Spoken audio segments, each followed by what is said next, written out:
Welcome back to the $1 million Tipping Point podcast. Today on our show, we have Lauren Golden, and I am so excited to talk to you. And just as a reminder for all our audience, please sign up for our newsletter, Tipping Point Jar of Wisdom, and you'll get exclusive content there where we go over a few questions only for our subscribers that you can listen to that is not part of our regular show. You can find me on Instagram at Virtually Curie, and the link in the bio has everything you need. All right, Lauren, let's do this. Lauren Golden is an award-winning entrepreneur, best-selling author, speaker, and coach whose mission is to help 1 million women take their next step of courageous action. From overwhelmed mom with loads of personal debt to multi-million-dollar lifestyle entrepreneur, Lauren's own transparency and resilience has inspired women worldwide and helped them pursue a totally awesome life, one step at a time. As founder and CEO of The Free Mama, Lauren has developed programs that have transformed the lives of tens of thousands of women in dozens of countries across 5 continents and altered the trajectory of how moms balance family and work. She is a dynamic and sought-after speaker who shares her strategies to make big, bold shifts in life and business, making her a popular choice for events, sharing the stage with the likes of Tony Robbins, Russell Brunson, and Trent Shelton. Thank you so much for joining. Thank you for having me. And I got to tell you, that's a new bio. You know, every now and again, you got to like dust off what you've been doing. You're like, I've had this for a while. So I had kind of a goofy grin of like, yeah, we're going to step into that. That feels really good. That was fun to hear because I've been listening to the same bio for 5 years. This feels like Lauren today. So I'm happy to be here. Thank you. I hope I read it and read it well and gave it good justice. Because seriously, you did great. You did awesome. And like normally, you know, what's funny? It's like, normally I kind of like tweak the bios maybe a little bit, like cut out a sentence here and there if it's like too long or it's like superfluous, but this is not. It's like perfect. Like everything in it, I was like, there's nothing I want to cut. It looks great. That is so great because I wrote it myself. I didn't even hire a copywriter, which I'm like the queen of outsourcing. So that feels really good. There was a lot of manifesting to get to this point. All of it's true, of course, but you know, you kind of cling to your comfort. It feels scary when you start and then you get there and it's normalized. And this is kind of the next where we're going. So thank you. Sharing the stage with Tony Robbins. That's where I love it. That was at Funnel Hacking Live. That was quite the experience. It was great. So I do want to kind of go back a little bit for our audience. I did some research on you and it's just did you find my middle school math poem? Okay, because that is still on the interwebs. Wow. It's true. I know. I think you'd have to use my maiden name, but yeah, okay. It's out there. See, I don't know that. I gotta be a better sleuth. Yeah, I got second place. This is what was fun for me. 2 things I found out about you. A, you use cloth diapers. I do too. I did. Very rare. Two out of the 3. I'm not going to lie. By the time I got to the 3rd kid, I was like, oh gosh, we're done. I'm on my 2nd. And there are moments like I haven't used cloth diapers for the past 2 weeks because I've been sick. And I'm like, the amount of energy it takes to like wash these continuously. I was just like, okay, for context though, for your listeners, my kids that I use cloth diapers for now are 10 and 8. So you went back in the archives to find this information. This is good stuff. I did. And you know what? I got to tell you about that. I have an older sister that did it. This does cross over to business. I'm a big fan of not reinventing the wheel and like following people who have paved the way that like feels good and feels in alignment for me. And that did. But if I didn't have my sister as a role model, I don't know that I actually would have followed through with it. I think it would have felt really daunting and hard, but because I had like that mentor role model in my life, and I've kind of pursued business the same way. So that's actually a good analogy for business, cloth diapers. It is. I like that. I've never heard that before. Yeah. And then the other interesting thing I found was that you co-owned an auto detailing shop, and my husband was an auto detailer for quite a while. So I was like, oh, that is really cool. I mean, this was with my husband. We'll have to connect them, car guys. Yes. Oh my gosh. We should, because I mean, Mike, my husband, he still will, like, as soon as the temperature hits, I don't even know what, like 60 or something. And we're in Massachusetts. So that's, you know, a certain season. He's like, oh, I'm going to go wash my car. And it's not like washing your car like you see the neighbor wash your car. You know what I'm talking about. It's like, I 100% know what you're talking about. Picks out stuff like ONR. And I love dropping stuff like that, like ONR and like whatever he's doing. And there goes the buffer. And I'm like, oh my God. Yeah, like it's like a 3-hour car wash. Yes. Like, it's not half an hour. No. Right. Yes, I am married to that man for sure. Me too. So, okay, let's talk about a little bit about your 2 businesses right now and how you got there. I saw that you have laurengolden.com. I'm curious about that because it's just one page. Join the wait list. Yes. Don't know what that is. And then you have the free mama, which is what the majority of your business has been for a Yeah. while. So tell us a little bit about how you got here from the auto detailing shop or whenever Sure. to this point where you are today. Oh man, I'll try to tell the condensed version because the auto detail shop, my husband and I were babies. My husband is actually much more traditional, kind of entrepreneur, visionary type guy, buy businesses, sell business. Like that's been in his wheelhouse for forever. I think it's something he always thought would be part of his life and his future. We did not have mentors like I did with the cloth diapering when we owned the auto detailing shop. And so my husband really started with this passion for something he loved to do and was very good at. For a while, he did it on his own. We took out an SBA loan to acquire 3 physical shop locations, and it was one of the hardest experiences of our lives. We went from him knowing how to be a technician of his craft and be a very good salesperson and person, which, you know, I have those very similar skill sets as well. But then we put on it the pressure of owing someone money, having to manage team and hiring for the first time, which was not something either of us had experience with.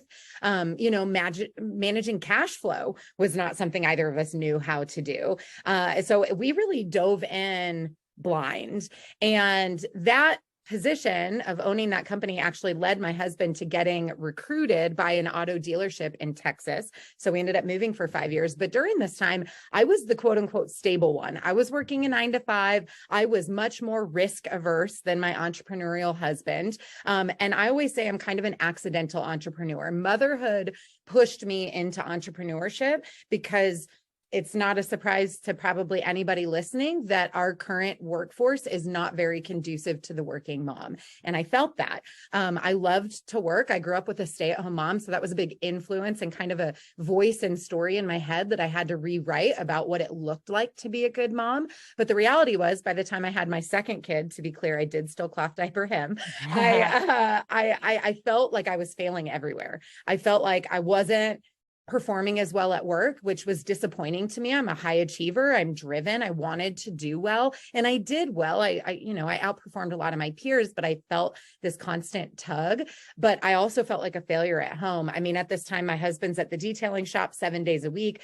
We're not seeing each other at all. I feel like I'm letting my kids down because someone else is watching them all day. I'm in my car 2 hours a day commuting, crying, just feeling like, how did I get here? Like I did everything I was supposed to do. I got good grades. I went to college. I got the degree. Like this is what society said we do. And this is it.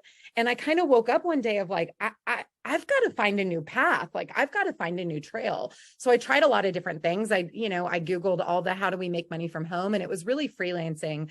Specifically, I started as a social media manager that kind of opened my eyes to this ability to become self-employed. So entrepreneurship wasn't the goal. Making $1 million wasn't the goal. The goal was the thing right in front of me, which is how do I get home with my babies and still make money and still be able to scratch this itch of like being really driven.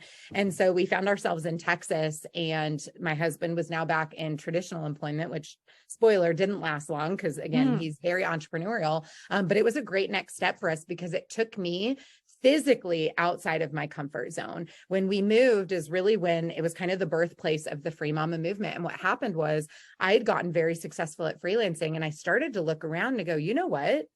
I actually don't think this was this narrow-minded vision. I don't think this was just about me.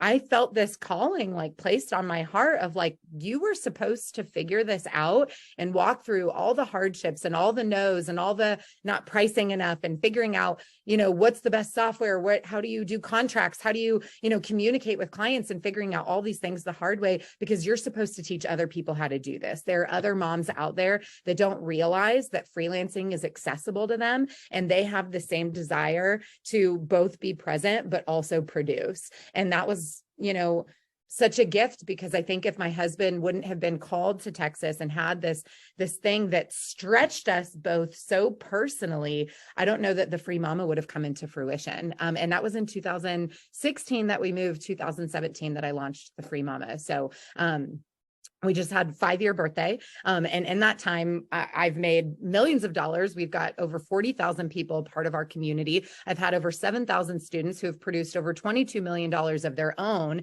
in their freelancing business. And that's a statistic of just a survey of 4% of our student base. So we know the numbers are Wow. actually significantly higher. And then, you read some of the other stats, and obviously there's a whole lot of stuff that's happened in that 5 years. But it really just started with this one courageous act of going, what if this wasn't about me? What if this was something I was supposed to go through because I'm supposed to help walk other people through it? And that's really where it came from.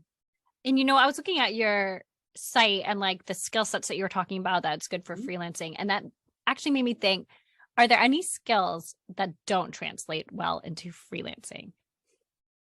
I wouldn't call them skills. They're character. I think most skills can be monetized in the world of freelancing. You may be better served to be in the e-commerce space, depending on your skill sets. If you are a physical creator of product, that's a whole different market. That is not my area of expertise. So I'm not going to pretend like I can speak to you about growing an e-commerce business, because I am in the realm of being a service provider. But I think everybody has skills that they can monetize to be self-employed. With that being said, I think there are certain personality characteristics that make it either easier or more difficult, to be any type of self-employment, whether you are an investor, entrepreneur, or you are a freelancer, contractor. You have to have some sort of internal discipline and motivation, because it's not the scenario where you've got a manager constantly holding your hand or telling you what to do. You've got to have this like can do, figure it out, follow through type of persona to really be successful in this space. But I believe, I've met a lot of people doing a lot of very interesting things. I believe most skill sets can be monetized. Yeah. Tell us a little bit about the structure of the Free Mama, what students can go through and how long it is, if it's forever as a community. Tell us a little bit about that. I have learned over the last few years that superlatives are very dangerous. Anything that says always, never, it's kind of like the kiss of death for that thing. Forever. I'm like, forever is a very long time.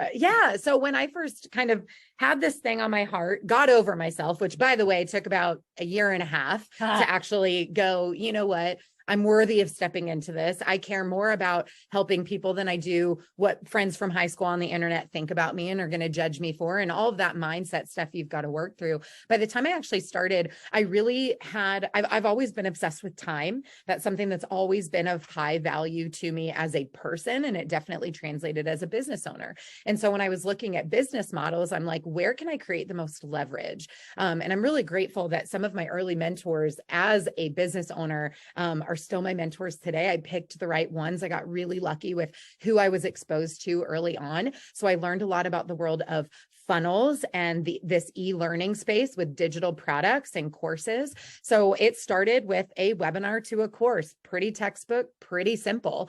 And it took me a couple of months to build that webinar. I sold it before I built my course, which I highly recommend, because building a course is kind of like birthing a child. It's a lot of work if you do it well, and you would like to know that it's going to work before you spend a lot of time doing it. So I sold it first, then I built it.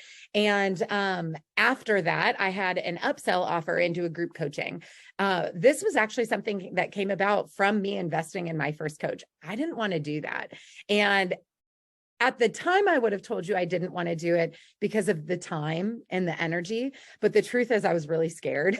I was really scared to be forward facing and to disappoint people. And what if I didn't know as much as I thought I did? And what if I, it was a really fear-based thing. It wasn't a strategy. It was based in fear. So I'm really glad that I had a coach that pushed me to kind of get over that and do it anyway. And that program still exists today. 5 years later, it's been renamed, both the course, the Free Mama Movement.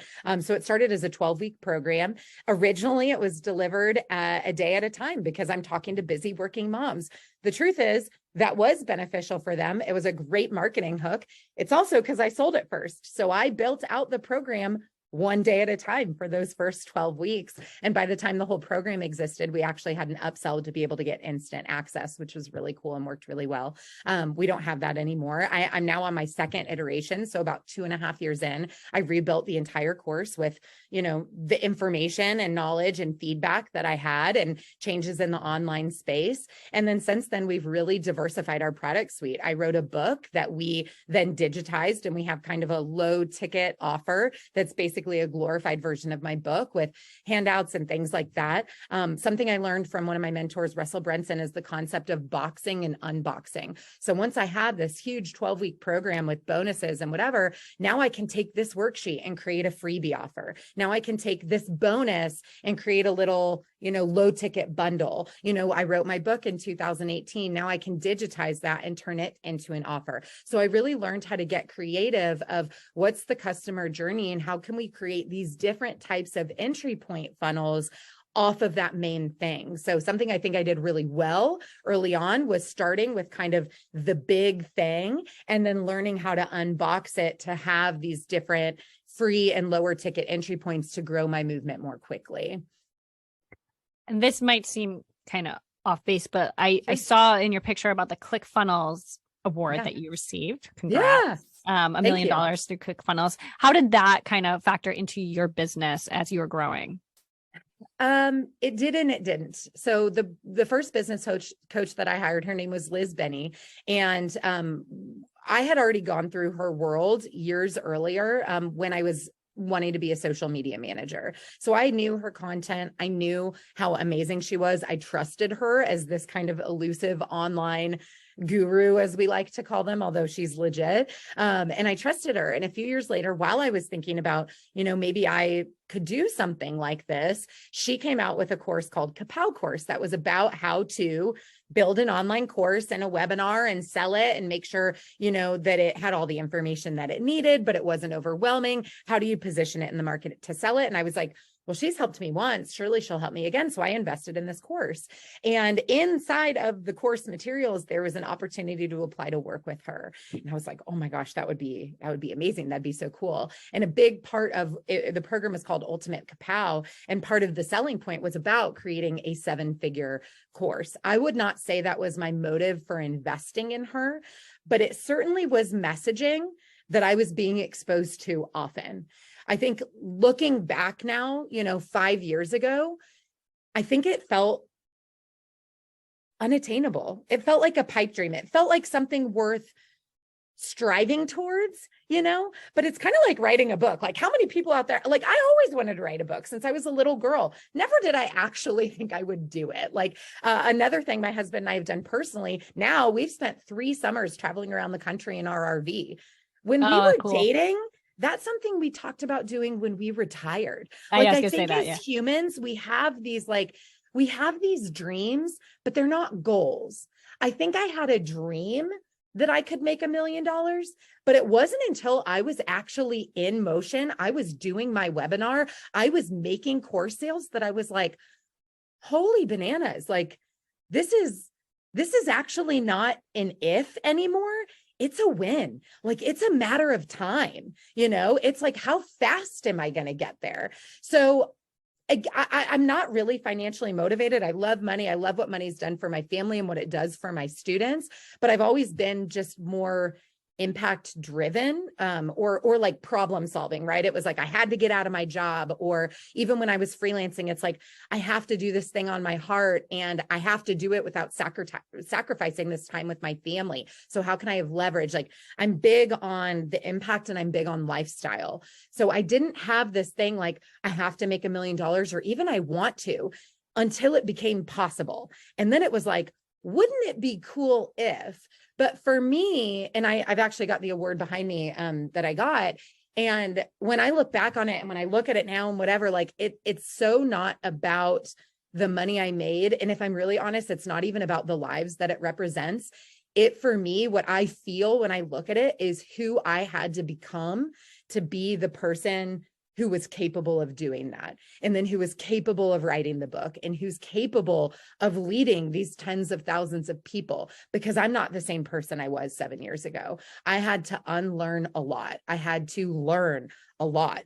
I had to shed labels, and I had to grow into new iterations of myself. You know, earlier when you read the bio for the first time and you asked about laurengolden.com, that is being birthed right now. That is something where I'm like, all right, it's time. It's time. I can feel it. I've been feeling it for about 12 to 18 months, where I'm like, we are ready to kind of shed that what got us here, not becoming, you know, a different personality or different values, but it's like, what else can we do? What else are we capable of as a person? And what's going to require of me to be able to show up that way in the world and make a difference for other people? So it's cool that I've made all that money, but for me, it's a lot of deep work. It's a lot of mindset, and it's a lot of challenging what you currently think about yourself and what's possible.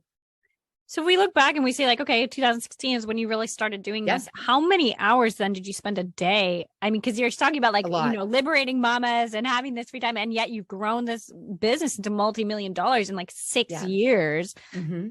That is crazy. So how much time did you spend actually working on this business daily with 2 kids, and then soon you had a third, right? Audrey was actually born in 2017. So while the year that she was a baby, she was on my boob during Zoom calls. She was in a pack and play on the floor right next to me while I was recording courses. I mean, I was in the thick of it, of motherhood, while I built this, and a lot of time. And temporarily. So I don't subscribe to hustle culture. And also, I'm very honest with myself about what I am and what I'm not willing to do to hit my goals. And I knew that it was going to be a lot of work up front when I first hired my business coach, because my family still relied on my income from freelancing. So I was simultaneously serving my clients, and then in between, or in the great thing about being a freelancer, you know, I wasn't going to a job. I could do it all in the timeline that worked for me. But there were lots of late nights and early mornings, again, kind of like when I first started freelancing, when I was at my 9-to-5 job. I had to find those pockets of time to work on my slides, to practice my webinar. When I first started doing my webinar, I was doing them at night. I would not do a webinar at night anymore, because for me, that's outside of my boundaries. I don't care if more people would show up live. It doesn't matter to me, because now I have really hard boundaries about when I'm willing to do certain things because of my family. But at that time, that was all I had, was those pockets of time. And then I had to build the course. I mean, it's pretty dark in some of my videos of my first program. You can tell, like, I've got a lamp on me, but the background's dark, because I was recording those videos at 10 o'clock at night, because I had to do what I had to do to make it work. The good news is I started my Facebook group and hired my coach in September of 2017, launched my webinar a month later, gave it to no one for 7 consecutive times. So a lot of people would have given up during that time, but I kept going and tweaking and testing and whatever. I made my first course sale in December of that year. By January, I knew that it was going to work. It was clear that it was converting consistently. And from January to March is when I was really recording the course, sometimes one day at a time. Sometimes I could batch several videos in a row, but I didn't have any extra money to invest at this point. All I had to give was my time. So I was doing the scripting, the slides, the recording, the editing, the uploading, the copy for the emails, the workbook. I did all of it. It was not pretty. Not all of those things are my zone of genius, you know, but I did it. And I'm so proud of myself. And by March, something really cool happened. The course was done. So it existed. I was also making enough money that I was able to let go of 2 of my freelancing clients at this point. And in the few months that followed, I was officially out of it, because I was out earning in the free mama movement what I was as a contractor. And so it was temporary. I knew that if I can buckle down and do this, if I am willing to give it everything and make it work, then I won't have to do this forever. So it was about 5 to 6 months of a lot of sacrifice. And then after that, I've worked pretty consistent, maybe 4 to 5 hour days, typically 4 to 5 days a week for the last 5 years. So I'm pretty true to my boundaries. I do like to check in on the weekend. You know, sometimes I've got Voxer. The jokes on Instagram about I traded in a 9-to-5 so I could work 24/7 is true for me from the standpoint of I love what I do so much. It is hard to turn the brain off. So that's my biggest challenge is like, I'm thinking about it, but active work time where I'm in communication with clients or on email or planning or meeting with team, it's about 4 to 5 hours a day. Okay. So yeah, that's impressive still. Since Yeah. the beginning, since the program was built. So could I have done a lot more if I had more hours? Yes. Is that painful for me as a high achiever and a driven woman? Yes. Am I grateful to have a mission that holds me accountable to my priorities in life? Also, yes. So it's difficult, but it's very possible. How long would you say it took to hit your first 100,000? Like 3 months. And then 500,000? So in 2018, I grossed about 650,000. So that first year of the course, I remember in December, so it was the end of February. I was looking at my QuickBooks, which I still did by myself at the time. And I was looking at it and I was like, holy moly, I just had my first 5-figure month of my life. Like I never made that at a job. I never like nothing. And what was interesting is that 1 week later, the first week in February, I had my first 5-figure week. And that's when I picked up the phone. I called my CPA. I said, I think I'm about to blow up. And he's like, what do you mean? And I was like, I'm going to make $1 million. It's interesting because that's what I said. I said, I'm going to make $1 million. And he's like, when? And I'm like, soon. And he's like, okay, like, what are you thinking you're going to make this year? And he's like, be conservative. I said, if I keep going at this pace conservatively, I'm going to make $500,000 this year. And he said, I need you to come in tomorrow. And so he got me on payroll. He made me hire a bookkeeper. He made me he said, if you're going to do this, like, we're not going to retroactively go back and make sure you had your stuff together. We're going to make sure you have your stuff together now. Super smart. And surrounding yourself with smart people is like something I'm very good at doing because I understand the investment. I don't know everything. I don't pretend to know everything. And if I'm really awesome at something, I'll be the first to tell you. Taxes and payroll is not one of them. So I was grateful to have people who were looking out for me, who believed in me, who were like, here's how we're going to set this up so that you can fly. And then that first million for me it was about 18 months, 17, 18 months. Was the first million. So how did your like mindset shift? You've talked a lot about mindset and like growth, like making sure that you took yourself to the next level. Mm-hmm. How did that grow in the 18 months that this happened? Were you just kind of like in the beginning, like, oh my God, like, you know, like when you saw that number and like, what do I do? Or is it kind of like, okay, now I got to step it up. I can do this. Talk to us a little bit about that evolution of your mindset. So I tend to naturally gravitate towards kind of a masculine energy and a really logical mindset. I think it served me well in business. I also think it has its downside. I think that's where the hustle culture can come from, and not taking the time to pause and know what you really want. I think that all kind of comes from the feminine side and the emotional side. And I've had to really work on making sure that I stay in touch with those things. I'm grateful, however, that I hadn't done that work early on because I was so head down and so logical that, like I said, I didn't freak out. I called the CPA. It was like, what's the next action step? What's the next move to make sure that I'm doing this smart? And the first time I really stopped and kind of looked up, the first time was the December of 2018. So again, making about $650,000. I wrote my book. It came out. And I remember that was the first moment in my business experience where I had hit this like crazy goal where I looked around and I actively thought, like, I thought this would feel different. I thought there would be like fireworks going off in the background or like something. And I felt kind of empty. And we had hit our goal. I self-published, it was on Amazon. We hit bestseller before I even woke up that morning. Like it was like 4:30 in the morning. I had a message from my assistant, like, oh my God, congratulations. And I woke up and I remember reading it and I was kind of like, that's cool. Like, it was just, I remember feeling not like how I thought I would. And then flash forward about 6 months, because I remember where we were. We were at an Airbnb in St. Louis. I was with my whole family. I had just done a free mama meetup. So I was doing kind of these events where I was traveling to meet people in real life. I think because of building this online business, I was really lacking personal connection. And again, I'm very impact driven. And so I'm like, I felt like something was missing. So I started doing these meetups so I could meet these women in real life. And we were in St. Louis, and I remember I knew I was close, obviously. And I remember just opening my Stripe account, and it was that like giant $1 capital M. And I just like silently cried, like not even like an emotional one. Like Like I could feel the tears burning, and I just kind of like showed my husband. I didn't even say anything. I just showed him, and like he was more excited than me. And it wasn't the same experience as my book where I was like, I thought this would feel different because I knew it was coming. I knew it was a matter of time. Like I knew I was going to hit it. There was zero doubt in my mind.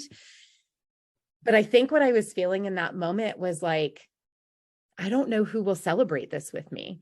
Like, I think there was a sense of like loneliness of like, do I tell my students? Are they going to think I'm bragging? Like, is anybody else going to care?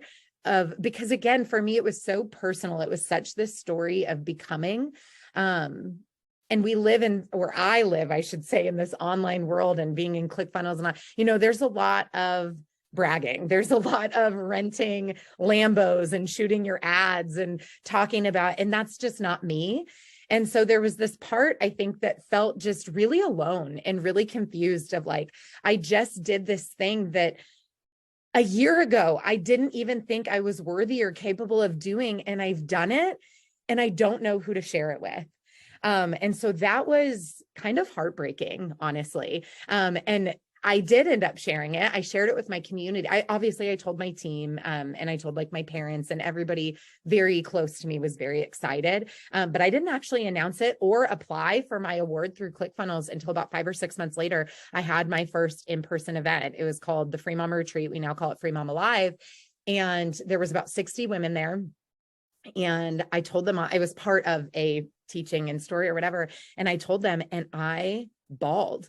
I like could not even keep it together. I was like hysterical, and they like gave me a like standing ovation. And just, there was such this sense of like, we're all in this together. Like at whatever stage you're at, it's the journey, not the destination. It's like, you're in it right now. You're living your life. You're building your business. You're doing this thing, and you have to appreciate it every step of the way. And from that moment on, I started talking to my community a lot about many, many wins, because we put this huge emphasis on the quote unquote finish line or the mile marker.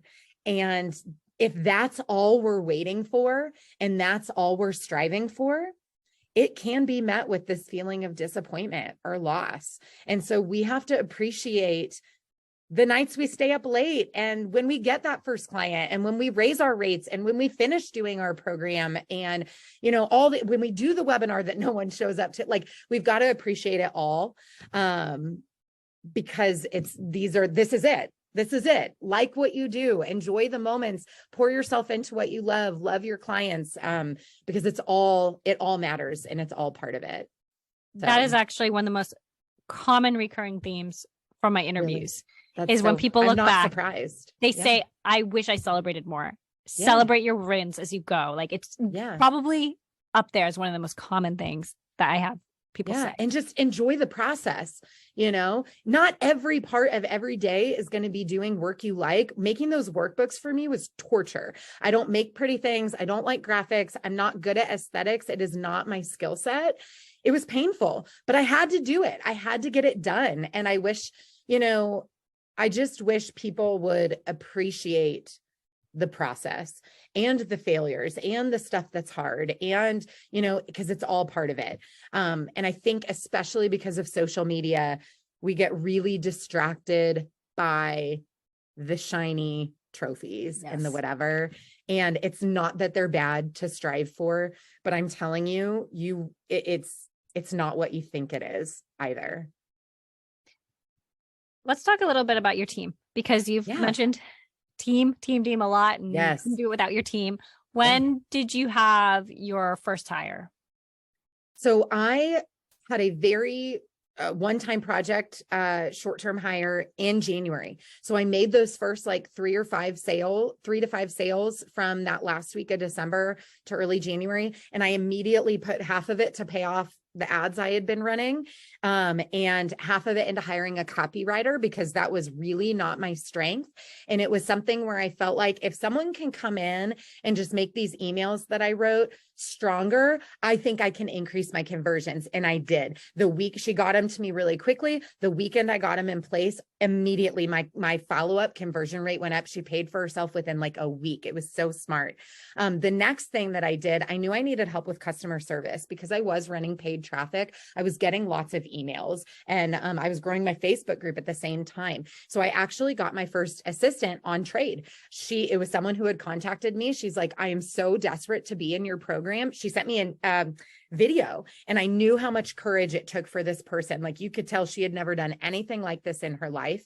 And she sent me this video. She's like, I will work for you. I will do whatever it takes. And so we did a trade. And so for 3 months, she helped me with certain tasks while she went through my program. I hired her at the end of the 3 months, and she worked with me for over 3 years. She was amazing. Wow. As an assistant. So getting kind of that assistant support. And then it was probably within that first year, I ended up bringing on a social media manager as well. So it was kind of like, I think I always look at it as like, where do I feel like I have a problem? Where is it hard for me to get things done? Or where am I feeling tension in my body of like, I need to do this, or I'm feeling distracted with this, but really I should be focused on this. And I try to get those kind of lower paying tasks or things that are not in my wheelhouse, like off my plate first. And then I did go back to that same copywriter. She worked with me for over 4 years, and we started doing, some nurtures. So we started cultivating the list a little bit more, spending more time on that. And so I would say for the last 4 years, I've had anywhere from 5 to 10 contractors at my team. Last year, I did try to make the switch to full-time employees, and for better or worse, it was met with some hardships in my family this past year and some personal things we've been dealing with. And I just realized either it wasn't the right move or it wasn't the right time for me. So I have switched back just to contractors. It works better for this season of my life. And even just looking forward where I'm at and what my goals are, and kind of being this lifestyle entrepreneur. I don't want a huge team. I don't want hundreds and thousands of employees. I don't want $100 million business. I have a lot of peers who have that. I look at where their time's allocated and what they do. And that's not what I want for my life right now. And I'm okay with that. I feel like I'm in a sweet spot, and who knows what the future holds. But right now, balance is always kind of this dirty, elusive word. Does it exist? Does it not? Right now, I feel at peace. I feel like I have a good, peaceful rhythm between my personal life and my business. So I feel confident with how I'm currently managing and leveraging team to hit our current goals. And I think what a lot of people need to realize is, like, the bigger your team is, the more management you have to do Correct. Of that team, and the less time you are really working. I don't enjoy that. Yeah. I love my team. I love the people I work with. But when I look at my calendar through a week and how I spend my time, and I can see that over 50% of it is managing team, it's just not where I want to spend my time. And so I'm really conscientious of that. And how do I set up my team? At one point I had maybe even 10 to 12 contractors. And again, we reined it back in. It's what's working, what's not. Something we constantly, kind of a mantra we say within our team personally, is like input versus impact, where, and I look at that when it comes to hiring as well. What's the impact that I'm getting from them, both to help me, but also on our community and the work that's being done? And what's the input that's required of me, both time and financial? And does it make sense? And one of the things I think that maybe I was really naive about getting into business, and especially as things started working and growing, was not everything lasts for forever, especially building a course, and you're like, and then you got a webinar and it's converting. It's not like you sit back on cruise control for the rest of your life. Like, there's disruptions in the marketplace, in the economy, in the algorithms. And, the iOS update was a big thing last year for a lot of people who advertise, especially on Facebook. And so there's going to be disruptors. And I think if you want to be an entrepreneur, you need to be prepared to be a problem solver and be okay with things working now, but not working for forever. And so I've gotten really good at constant reevaluation of, is this as good as it could be for now? And adjusting and being okay with that. What do you think is the worst investment you've made with your business money? Oh gosh. Oh, that's such a good question. The worst investment I've made. Or some people like to say, what did you learn the most from? Well, that's a different question. I will say the largest investment I have ever made is to the tune of $50,000. It was for a mastermind program that I ended up actually not even really participating in by the end. I opted out. But I don't regret it. I just didn't get what I thought I would.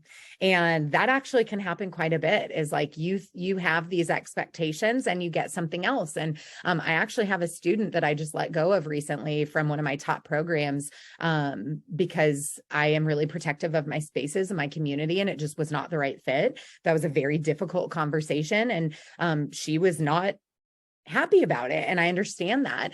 And I hope that that ends up being a lesson for her of like, I didn't get what I thought I would, but I got something better. And so for me, what I learned in that experience is, this happened last fall. I got laser focused on my values and my boundaries.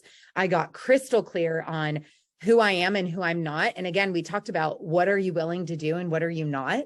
I see this again with some of my students. They want to quit their job. They want to make $1 million, but they're not willing to do the things that are required of them to get there. And I think that requires a lot of self-awareness of, what are you willing to do and what are you not? And I realized that I had kind of been chasing the next thing because that's what my peers were doing. And when I was at the first physical in-person mastermind, I looked around and I realized that there were a lot of people out of integrity. And that's my number one core value. And I kind of define that as your insides matching your outsides, walking the walk, talking the talk. And there were people, peers in the online space, who are saying something online that is not what they're living, and who are teaching things online that are not what they're practicing in their business. And I was shook. I really was. And again, maybe I'm naive.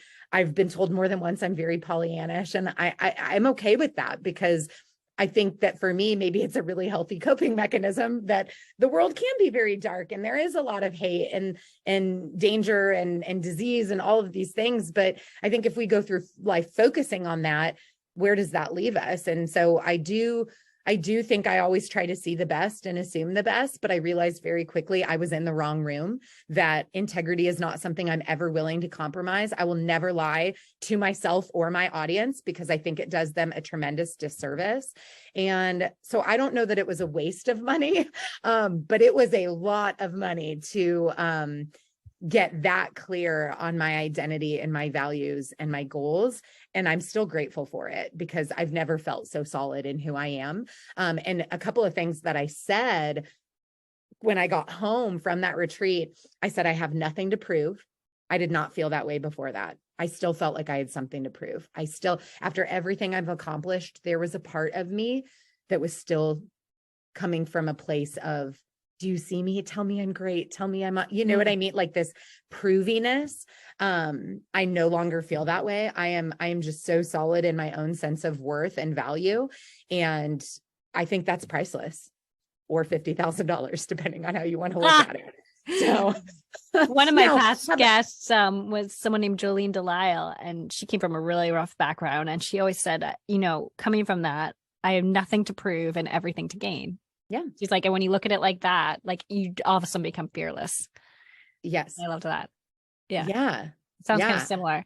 Very much. What advice do you have for other women as they grow their business and they want to hit that $1 million tipping point as well? Why do you think some women don't make it there as well? That's almost like the flip side of that question. There's a lot of reasons you might not. I think honestly, the only reason you might not get there is because you give up, or you don't have the right resources, which would also be giving up before you get to the right resources. I think it's super possible. It's super attainable. There's a lot of different business models that can get you there if you truly have the desire and the work ethic and, the mindset. I think that it's really attainable. For the first part of the question of what would I say to someone who wants to hit the $1 million mark, I would just make sure you're constantly asking yourself why. What does that mean to you? What are you trying to prove something? What do you think it will mean to get there? And if you're financially motivated, sweet. I know a lot of people who are, and I don't think that that's bad. But if you're not, and you're striving for $1 million, there's always going to be kind of this internal disconnect. So I challenge you to maybe think about like, what would that mean to you? Is it like me, where it's the story of becoming and just proving to yourself that you're capable of doing it? Is it about the impact? How do you measure $1 million? For me, that would have been, 1,000 women. So what does that look like? And what's a real, so just go deeper, I guess. Why do you want to do it? The how is actually the easy part, believe it or not. It really is. Thank you. You know what? No, Ross, scratch that. Sorry, that's my editor. I got it. I almost jumped into a question that was part of the exclusive subscriber. That's okay. Content. That's why I was like, oh shit. Okay. Ross, starting again. All right. Thank you so much. Tell us, where can we find you? We'll make sure we put this in the show notes. Yeah, the best place to connect with me and hang out. We have a Facebook group. It's called the Free Mama Movement. You can search for it or go to the show notes and get the link. I'm in there every day. I love it. I know a lot of business owners despise Facebook groups. It is my favorite because it's where I can have the most connection and interaction with my students. So I actually respond, me personally, to every post that I get tagged in. Sometimes it takes me 48 to 72 hours, but I do. And I hang out in there every single day. So that would be the best place to hang out. And then once you join, you'll see there's a wealth of information around starting a business. Oh, that's amazing. So is it free then to join, or do you have to be, okay. No, awesome. Yeah. Good to know. Yeah. What is one philosophy, mantra, or quote that you try to run your business by? Yeah, I thought about this. I think it's really important when it comes to running your business that you establish your mission, vision, and values, because especially as you start to hire, you're going to have a hard time having kind of a connection of the team and being able to lead your team if you're not all rooted in those things. So as I bring on a new team member, even when it's a contractor, almost especially when it's a contractor, we actually have kind of this, team handbook with your mission, vision, and values, and making sure everybody's on the same page and has the same expectations around what people should experience when they interact with your brand.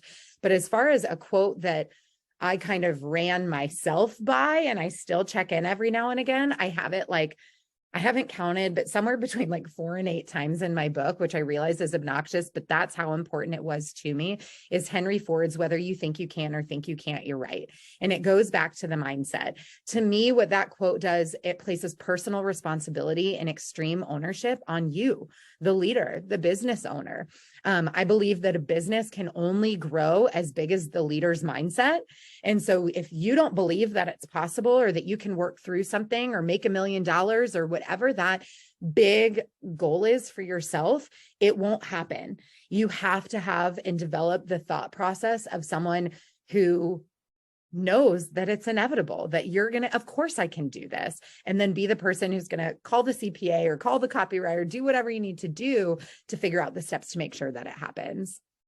Oh, I love that. And I've heard that quote too so many times. And whenever I do read it, I'm like, good. Yes, that's so true. That's so true. Jordan, who I mentioned earlier, she's who I traded my program with and was my VA for years. She actually got me a bracelet and had it engraved on there, because we used to say it all the time. It will manage your container of what's possible for you is your own beliefs. So keep checking. That's actually a really good gift idea. Yeah. Steal that. I mean, maybe not that quote, but an engraved bracelet. You can all have it. I love it. Well, thank you so much. Totally appreciate your time. And we'll include everything in the show notes and any advice you have. And again, for our audience and our listeners, if you'd like to have 5 exclusive content questions, that's going to be in our newsletter. You have to sign up for the newsletter to get it. Yeah, go do that. Of course. Yes. No brainer. Thank you.